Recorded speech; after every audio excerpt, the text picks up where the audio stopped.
नमस्कार रसिक श्रोते हो. श्रीमद भगवत गीता अध्याय 2 मधील श्लोक 16 ते 20 आज आपण पाहणार आहोत. श्लोक 16. नासतो विद्यते भावो नाभावो विद्यते सताः उभयोरपि दृष्टोऽन्तस्त्व नयोस्तत्त्वदर्शिभिः. यामध्ये जे तत्वदर्शी पुरुष आहेत त्यांनी असा निष्कर्ष काढला आहे की जे असत म्हणजे भौतिक शरीर आहे ते चिरकाल टिकू शकत नाही आणि जे सत म्हणजे जीवाला आहे ते कधीच बदलत नाही.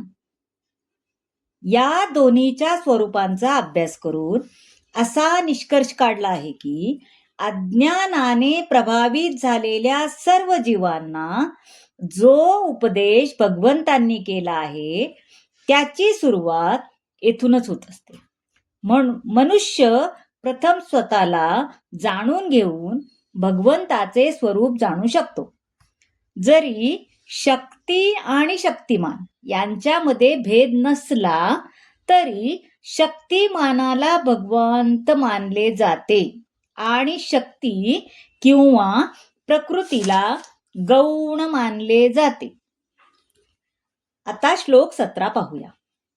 अविनाशी तु तद्विद्धि येन सर्वमिदं ततं विनाशमव्यवस्यास्य न कश्चित् कर्तुमर्हति. आता यामध्ये अविनाशी म्हणजे नाशरहित म्हणजे जे संपूर्ण शरीराला व्यापून आहे ते अविनाशी असे तू जाण असं त्याला सांगायचंय. त्या अविनाशी आत्म्याचा कोणीही नाश करू शकत नाही. या श्लोकामध्ये संपूर्ण शरीर व्याप्त करणाऱ्या जीवात्म्याच्या स्वरूपाचे विश्लेषण करून सांगण्यात आले. म्हणजे शरीराला अंश किंवा पूर्ण रूपामध्ये होणाऱ्या सुखदुःखाची जाणीव प्रत्येकाला होते. हे ना, आपल्याला जरा भाजलं, चटका लागला तरी, टोचलं तरी जाणीव होते. हा चैतन्याचा प्रभाव प्रत्येकाच्या स्वतःच्या शरीरापुरताच मर्यादित असतो. मला भाजलं तर समोरच्याला असं होत नाही ना. तसंच एका शरीराच्या सुखदुःखाची जाणीव दुसऱ्या शरीराला होते का? तर नाही. आता पहा, वैद्यकीय विज्ञान तांबड्या पेशीचे महत्व मान्य करते, पण शक्तीचे उगमस्थान हे आत्मा आहे त्याबद्दल ते निश्चितपणे सांगू शकत नाही. तरी सुद्धा वैद्यकशास्त्र मान्य करते की हृदय हे शरीरात आवश्यक शक्तीचे उगमस्थान आहे. तर पुरुषोत्तम भगवंतांनी हे स्वतः गीतेमध्ये सांगितले. आत्म्याच्या विज्ञानाचे वर्णन विस्तृतपणे केले आहे. ते आता आपण पुढच्या श्लोकात पाहूया. श्लोक 18. अंतवंत इमे देहा नित्यस्योक्ता शरीरिणाः अनाशिनो प्रणमेयस्य तस्माद्युध्यस्व भारत. यामध्ये अंतवंता म्हणजे नाशवंत, नाशवंत आणि नित्यस्थ म्हणजे नित्य अस्तित्वात असणारा. आता अविनाशी, अमर्याद आणि शाश्वत जीवात्म्याच्या शरीराचा निश्चितपणे अंत होणार आहे, है ना. म्हणून हे भरत वंशजा तू युद्ध कर. कुठलं पण शरीर आहे त्याचा अंत होणारच आहे. म्हणजे त्यांना असं सांगायचंय की स्वभावताच भौतिक शरीर हे नश्वर आहे. त्याचा नाश तत्काळ, कधी कधी जन्म झाल्या मृत्यू होतो किंवा 100 वर्षांनी पण होऊ शकतो, है ना. परंतु जीवात्मा इतका सूक्ष्म आहे की तो शत्रूला दिसूही शकत नाही. मग मारला जाण्याचे दुःख तर दूरच, आहे की नाही. जीवात्म्याने भौतिक शरीराचा त्याग केल्यावर तत्काळ शरीर सडण्यास सुरुवात होते, है की नाही. यावरून कळते की जीवात्मा हाच शरीराचे पालन करतो. केवळ शरीर हे महत्वपूर्ण नाही. म्हणून अर्जुना तू युद्ध कर. आता श्लोक 19 मध्ये काय म्हणतात ते पाहूया. य एनं वेत्ति हंतारं यश्चेनं मन्यते हतम् उभो तौ न विजानीतो नायं हन्ती न हन्यते. म्हणजे यामध्ये हंता म्हणजे हत्या करणारा. आता ज्याला वाटते की जीवात्मा हा मारणारा आहे किंवा तो मारला जातो, तो अज्ञानात आहे. कारण जीवाला मारित नाही किंवा मारलाही जात नाही. जीवात्मा हा मारला पण जात नाही किंवा मरतही नाही, है ना. असे इथं सांगितले.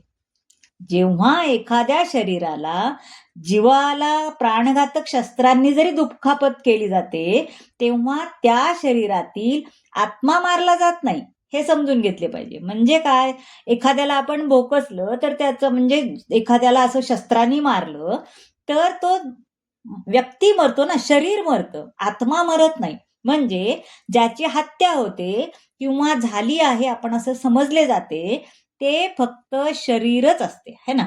आता हे म्हणजे हत्या हा दंडनीय अपराध आहेच, तरीही अर्जुनाला केवळ लहरी खातर नाही तर धर्मतत्वांकरता हत्या करण्यास नियुक्त करण्यात आले आहे, असं सांगतंय की तो दंडनीय अपराध आहेच, हे मला मान्य आहे, पण तरी तुझं ते धर्मतत्वाकरता तुला हे करावंच लागेल, असे सांगतो.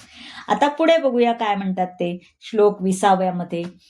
न जायते म्रियते वा कदाचि नान्यं भूत्वा भविता न भूया अजो नित्याय शाश्वतोऽयं पुराणो न हन्यते हन्यमाने शरीरे. यामध्ये न जायते म्हणजे जो कधी जन्म घेत नाही आणि म्रियते म्हणजे मृत होतो. म्हणजे कोणत्याही काळात आत्म्यासाठी जन्म नाही आणि मृत्यू नाही. तो अजन्मा, सनातन, नित्य, अस्तित्वात असणारा आणि पुरातन आहे. शरीराचा नाश झाला तरी त्याचा नाश होत नाही. काही वेळा आत्म्याला कूटस्थ किंवा स्थिर असे म्हणले जाते. आता आपले शरीर वेगवेगळ्या अवस्थातून जाते ना, जसं की बालपण, तरुणपण, वृद्धावस्था, पण हळूहळू त्याची झीज होते आणि शरीर शेवटी लुप्त होते म्हणजे मृत होते. परंतु आत्मा अशा परिवर्तनातून जात नाही ना, कारण आत्म्याचा जन्म होत नाही. म्हणजे ज्या ठिकाणी आत्मा जन्म घेत नाही आणि मरतही नाही.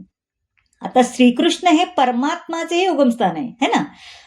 आणि अर्जुन हा त्याचा अनुरूप जीवात्मा आहे, म्हणून त्याला गुरुकडून ज्ञानप्राप्ती करून घेणे आवश्यक आहे, है ना. गुरुनी जर सांगितलं, जे सांगितलं ते त्याला करणं भाग आहे, है ना. धर्मतत्व करता का होईना, पण ते त्याला करायलाच हवंय. तर मंडळी, कसा वाटला आजचा भाग नक्की सांगा. या व्हिडिओला लाईक करा, शेअर करा आणि सबस्क्राईब मात्र जरूर करा. धन्यवाद.